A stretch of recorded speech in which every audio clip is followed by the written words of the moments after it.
Hello, आप सभी का स्वागत है आपके अपने यूट्यूब चैनल अभिनव क्लासेज में।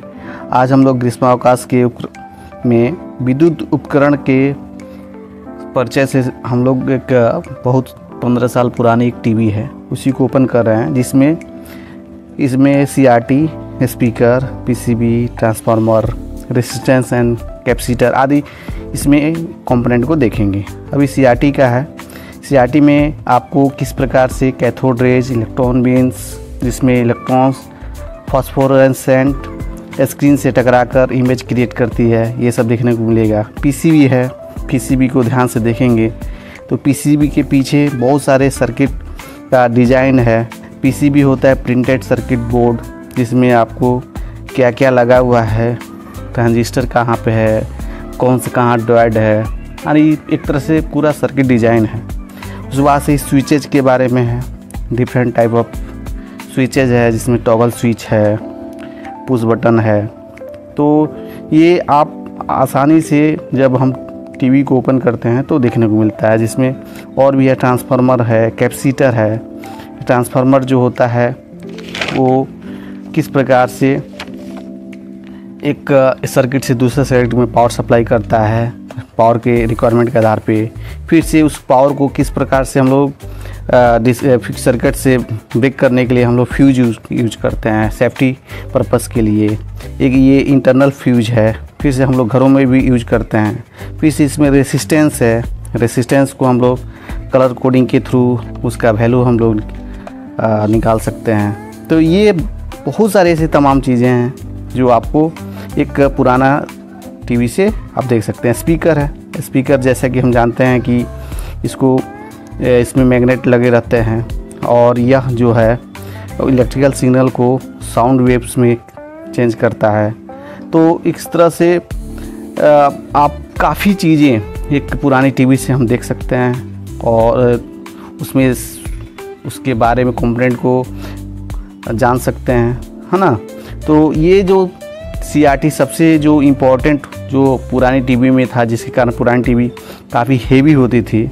इसका वज़न काफ़ी ज़्यादा, ये ग्लास का बना होता था। एटलीस्ट इसको हम लोग जब छोड़ते हैं तो एक तरह से ब्लास्ट करेगा, यानी एक फूट भी सकता है, टूट भी सकता है। काफ़ी ब्रिटल होता है।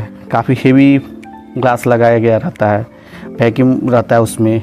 जैसे ही उसमें हवा पास होगा वो बिल्कुल फूट जाएगा, यानी जस्ट उसको पंच करने पर ये काम करता है। सीआरटी जो होता है उसमें एनोड और कैथोड दो टर्मिनल होते हैं, जिसमें इलेक्ट्रॉन का एनोड से निकल के कैथोड पे जाना और फ्लोरोसेंट स्क्रीन पे उसका इमेज क्रिएट करना, ये सब चीज़ें हैं। इन सभी कंपोनेंट को देखने के पहले आपको इस बात का ध्यान रखना है कि पावर सप्लाई ना हो और आराम से बिल्कुल आसानी से किसी बड़े जो हैं उनके क्या बोलते हैं कि उनके देख रेख में ये सब आप ओपन कीजिए। अगर आप खुद जानते हैं तो उसको स्क्रू ड्राइवर से इसको खोलिए।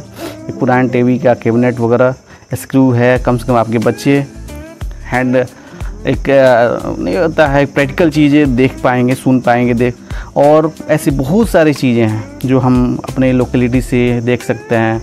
ऐसे नहीं होता है कि बहुत लोग सिर्फ बुक में ही कैथोड, एनोड, ये सब इलेक्ट्रॉन्स की बातें सिर्फ बुक में ही देख पाते हैं। एक्चुअल में कैसे उसका यूज है, ये आप जब उस तरह के कंपोनेंट को जब ओपन करेंगे तभी ये देखने को मिलेगा कि कहाँ पर कौन सा, कहाँ पे किस प्रकार का कंडक्टर लगा है, उसमें कंडक्टर में कौन सा प्रकार का मटेरियल यूज किया गया है, वो भी मटेरियल में किस प्रकार का, जैसे कॉपर है, एल्युमिनियम है, डिफरेंट टाइप्स ऑफ कंडक्टर हैं। तो ये सब हम देख सकते हैं। बहुत सारी चीज़ें हम अपनी लोकेलिटी से देख सकते हैं और उसके बारे में हम अपने बच्चों को या बच्चे सीख सकते हैं उससे। और ये सब सीखने में अगर कोई भी आपको दिक्कत है तो आप गूगल लेंस करिए। गूगल लेंस के थ्रू आप वो कंपोनेंट के बारे में पूरा डिस्क्रिप्शन आ जाता है, उसको आप देख सकते हैं, पढ़ सकते हैं। और ये जितने भी इसमें कंपोनेंट दिखाई दे रहे हैं सभी चीज़ें, कैपेसिटर वगैरह, ये सभी चीज़ें काफ़ी इम्पोर्टेंट है। इनका आप प्रॉपर्टीज़ को देखेंगे तो काफ़ी कुछ आपको सीखने को मिलेगा। यहाँ पर जो अभी जो कॉइल है, कॉइल क्या होता है, कितने टाइप्स के कॉइल होते हैं, क्रूड यूज किया जाता है। अभी पंखा वगैरह भी होता है, पुराना पंखा में किस प्रकार से फ्लेमिंग का लेफ़्ट हैंड, राइट हैंड, ये सब जितने भी हैं, मोटर्स कैसे बनते हैं, इलेक्ट्रिक मोटर कैसे बनाए जाते हैं, फिर से आपका जनरेटर कैसे, इलेक्ट्रिसिटी कैसे हम लोग प्रोड्यूस करते हैं, ये सब चीज़ें छोटा छोटा प्रोजेक्ट बना के, या उसको पुराने जो ख़राब हुए और कंपोनेंट को ओपन कर खोल के आप देखिए। कबाड़ी को देने से अच्छा है कि उसको खोल के खुद देखें समझें क्या क्या उसमें कंपोनेंट है, क्या क्या चीज़ें दिया गया है, क्या है। सोल्डिंग बहुत आसान चीज़ है, सोल्डिंग वगैरह करके उसको उसमें का कंपोनेंट निकालना, उसमें देखना कि क्या है, इसका क्या फंक्शन क्या है ना। तो बहुत ही इंटरेस्टिंग चीज़ें हैं। जब बच्चे इस तरह का कंपोनेंट वगैरह देखते हैं तो उत्सुक हो जाता है, अच्छा ये कैपेसिटर है, ये रेसिस्टेंस है। और देखिए मेरा बच्चा है, वो उसको स्पीकर देख के बहुत खुशी है कि इसमें मैग्नेट है। मैग्नेट क्या करता है, एक दूसरे को किस तरह से अट्रैक्ट करता है, किस तरह से रिपेल करता है, ये सब चीज़ें मैग्नेट के बारे में बहुत सारा फंक्शन है, कहाँ कहाँ यूज होता है। तो हम ऐसे बहुत सारी चीज़ें हैं जिसके हम अपने आसपास की वस्तु को देख के पता कर सकते हैं, सीख सकते हैं और दूसरे को सिखा भी सकते हैं।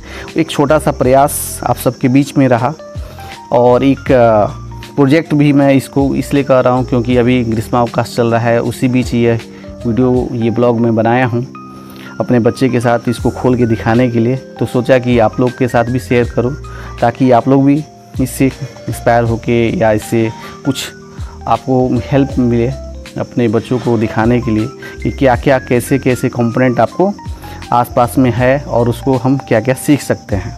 और इन्हीं सब प्रैक्टिकल को, लर्निंग को ही बढ़ा के हम एक अच्छे एजुकेशनल बैकग्राउंड में हम अच्छे पहल विथ प्रैक्टिकल हम जान पाएंगे। सिर्फ थ्योरी नहीं, आपको प्रैक्टिकल भी आपको जानना है। अपने बच्चे को प्रैक्टिकल शुरू से ही दिखाइए, सुनाइए, ताकि बच्चे जान पाए। प्रैक्टिकल का कॉन्सेप्ट बहुत ही इम्पोर्टेंट होता है बच्चों में। Thank you for watching my video.